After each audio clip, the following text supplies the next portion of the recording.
berkaitan dengan oceanic region atau wilayah samudra begitu ya. Kita akan mempelajari oceanic heat flow. Dalam mempelajari oceanic heat flow, kita perlu memahami berkaitan dengan bagian-bagian kerak samudra. Beberapa hal yang bisa kita lihat adalah variasi dari batimetri. Dengan informasi batimetri kita dapat mengetahui kedalaman di bawah air dan studi 3 dimensi terkait dengan lantai samudra. Nah, berkaitan dengan heat flow, bagian-bagian yang biasanya kita tinjau adalah bagian-bagian seperti kerak samudra dengan variasi batimetri yang ditunjukkan di fitur geografis sebagaimana contoh ilustrasi dari penampang Y sampai Y aksen.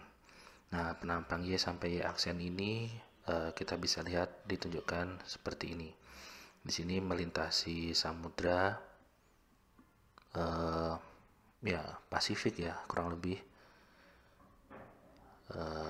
Di sini Atlantik, ini Pasifik, ini India ya, Samudra India.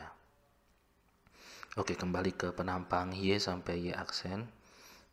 Kita melihat adanya kepulauan vulkanik. Kepulauan vulkanik jadi muncul di permukaan, kemudian ada juga gunung bawah laut atau Simon begitu ya. Terus kemudian ada punggungan tengah samudra di sini. Nah, di sini juga muncul magma begitu. Terus kemudian ada beberapa hal yang lain seperti ya Mid-Oceanic Ridge atau punggungan tengah samudra, bahasa Indonesianya mungkin, dan ada busur vulkanik ya, ini yang di kepulauan.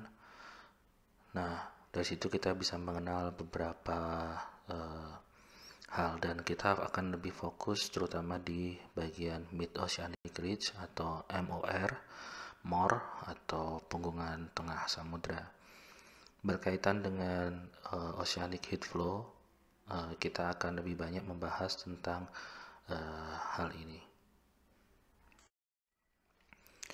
Baik, di kawasan samudra, kerak di kawasan samudra umumnya memiliki temperatur yang lebih tinggi dibandingkan di kawasan benua, maksudnya di kerak benua, karena umur litosfernya lebih muda.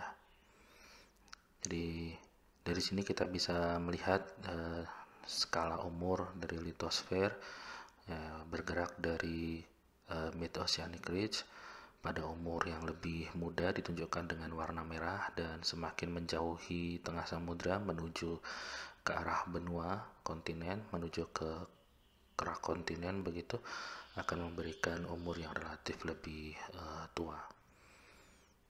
Penampakan pada Mid-Oceanic Ridge atau MOR menunjukkan korelasi dari umur kerak, kemudian ada korelasi dengan batimetri dan juga korelasi dengan heat flow. Ya, ini konsisten dengan bentukan litosfer baru. Secara teoritis, heat flow dan topografi secara eksponensial berkurang terhadap jarak dari pusat heat flow. Jadi kalau misalkan kita punya penampang tengah-tengah heat flow ini, di sini semakin menjauh dia akan berkurang secara eksponensial. Untuk laju pemekaran tertentu semakin jauh dari pusat MOR atau Mid-Oceanic Ridge, litosfer semakin tua, jadi semakin tua ke arah yang menjauhi sumbu. Terus kemudian semakin berkurang heat flow-nya juga. Ini berkaitan dengan pendinginan litosfer dan ini berkaitan dengan seiring bertambahnya umur juga. Demikian juga kita mungkin bisa kenal ada istilah fast spreading ridge dan juga ada slow spreading ridge. Ini mungkin pembahasannya lebih detail terkait dengan perbedaan bisa disimak, dan ini nanti mungkin juga berkaitan dengan material yang akan menembus, jadi akan mempengaruhi struktur di atas, bagian atas dari Mid-Oceanic Ridge ini. Baik, batimetri menunjukkan fungsi temperatur. wilayah yang lebih panas memiliki peningkatan panas dari mantel sehingga akan lebih terangkat ke permukaan laut. Ini terkait dengan batimetri. Nah, pada gambar ditunjukkan untuk pemekaran lantai samudra baik untuk fast spreading atau slow spreading dari dasar laut menjadi relatif lebih dalam secara eksponensial terhadap umur litosfer. Ya, ini perbandingan saja, mungkin mungkin perlu skala atau mungkin butuh bukti yang lebih spesifik di daerah tertentu begitu ya, karena mungkin ada beberapa kasus khusus yang mungkin tidak bisa digeneralisir dari pernyataan ini. Selanjutnya, secara kolektif pengamatan pada gambar menunjukkan bahwa material-material menjauhi sumbu mid-oceanic ridge kemudian mendingin dan mengeras, menyebabkan bagian atas kerak samudra lebih tenggelam di bawah permukaan laut. Jadi kalau kita lihat dari kurva, di sini ada heat flow, terus kemudian di sini ada water depth atau kedalaman laut. Nah, makin lama dari sumbu ini, misalkan sumbu 0, sumbu mid oceanic ridge-nya makin lama makin jauh relatif akan berkurang. Demikian juga berkaitan dengan heat flow. Dan kalau kita coba lihat di sini, sumbu X-nya adalah jarak dari pusat sumbu MOR semakin jauh ke arah kanan, tapi di sini ditunjukkan juga dengan korelasinya dengan umur dari litosfer makin jauh berkaitan dengan umur yang lebih jauh. Nah, secara teoritis kita bisa melihat perubahan yang relatif eksponensial, berkurang. Selanjutnya untuk heat flow pada kerak samudra yang muda relatif lebih tinggi dibandingkan dengan posisi kerak samudra yang sudah berumur. Jadi heat flow di bagian MOR ini akan relatif lebih tinggi dibandingkan yang lebih berumur. Nah, ini misalkan contohnya kurang lebih eksponensial seperti ini. Nah, penurunan ini berhubungan dengan pergerakan material vulkanik yang menjauhi pusat rekahan sehingga temperatur dan heat flow juga menurun. Nah, heat flow pada kerak samudra yang relatif muda merupakan hasil dari sirkulasi hidrotermal dari air laut melewati kerak. Jadi sini ada sirkulasi hidrotermal. Nah, biasanya yang muncul di sini batuan-batuan yang masih tersingkap dan belum ada sedimen. Tapi semakin dalam, semakin rendah posisinya, ini seperti ada cekungan, begitu akan ada sedimen juga di atas dari kerak tersebut.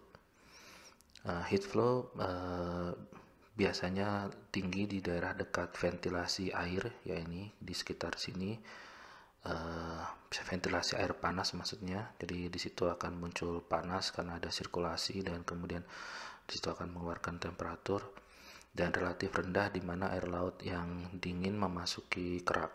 Jadi karena ada air laut yang dingin, ada interaksi, berkemungkinan heat flow yang terukur akan tidak seperti teoritis seperti ini tinggi, tapi mungkin akan ada di bawah, relatif lebih rendah di sekitarnya ini misalkan.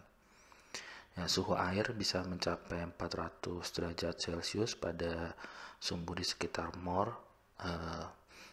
Misalkan ada beberapa data yang sudah mengukur dengan kapal selam dan sensornya, dan keberadaan mata air panas di Islandia yang terletak di Reykjanes Ridge dan pulau-pulau atau wilayah lain. Ya, ini mungkin kita perlu cari tahu terkait dengan bukti-bukti yang lebih jelas di wilayah yang spesifik begitu. Jadi kerak samudra itu merupakan hasil dari intrusi magma basaltik kontak dengan air laut mengakibatkan pendinginan kerak baru dan menyebabkan retakan atau cracks pada aliran lava dan dike di sekitar sini. Dan konveksi air laut terjadi melewati kerak yang mengalami retakan dan sangat mungkin menembus semua bagian kerak yang akhirnya menyebabkan mekanisme pendinginan. Jadi ini semacam ada gap begitu dari prediksi teoritis dan juga data observasi. Seiring bergeraknya lempeng menjauhi punggungan, terjadi sedimentasi sedimen dasar laut memiliki permeabilitas yang rendah pada ketebalan tertentu, bahkan mungkin tidak permeabel terhadap air laut. Pada sedimen dan kerak yang umurnya lebih tua, pengukuran aliran panas konduktif menghasilkan perkiraan yang mungkin akan relatif lebih sesuai. Jadi mungkin semakin jauh ini mungkin hasil pengukuran dengan estimasi teoritisnya akan relatif lebih sesuai. Selanjutnya, faktor penting lain yang mempengaruhi berhentinya sirkulasi hidrotermal di bagian yang lebih dalam atau yang ada sedimen ini akan mempengaruhi berhentinya sirkulasi hidrotermal adalah bahwa pada kerak yang lebih tua, pori-pori dan retakan akan tersumbat oleh endapan material. Jadi misalkan di sini tadi ada crack begitu, nah makin lama makin ke kanan karena spreading begitu ya, bergeser, dan dari situ ada crack yang mungkin akan terisi mineral atau sedimen begitu, dan tersumbat oleh endapan mineral tersebut. Akibatnya sirkulasi hidrotermal di bagian sini sebagian besar akan terhenti. Jadi kehilangan panas akibat sirkulasi hidrotermal sulit diukur, sehingga perkiraan aliran panas untuk kerak muda umumnya sangat tersebar dan juga secara signifikan lebih rendah. Jadi kalau misalkan yang lebih muda itu akan relatif lebih rendah dibandingkan ekspektasi secara teoritis. Nah, pengukuran aliran panas tersebut umumnya kurang dari nilai prediksi untuk litosfer samudra yang lebih muda, itu pada kisaran 65 juta tahun plus minus 10 juta tahun. Jadi bisa sampai 45 juta tahun sampai 55 juta tahun sampai 75 juta tahun. Itu mungkin berkaitan dengan pengukuran prediksi di umur yang lebih muda. Jadi kita biasanya memprediksi begitu.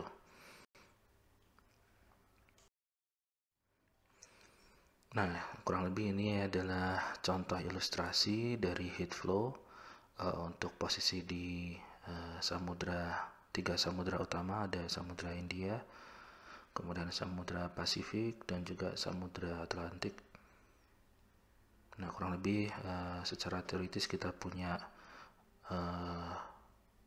bentuk seperti ini, kurva garis lurus ini, dan datanya kita punya scatter ini di plot antara heat flow dan juga umur litosfer atau umur keraknya dalam juta tahun. Oke, demikian. Terima kasih.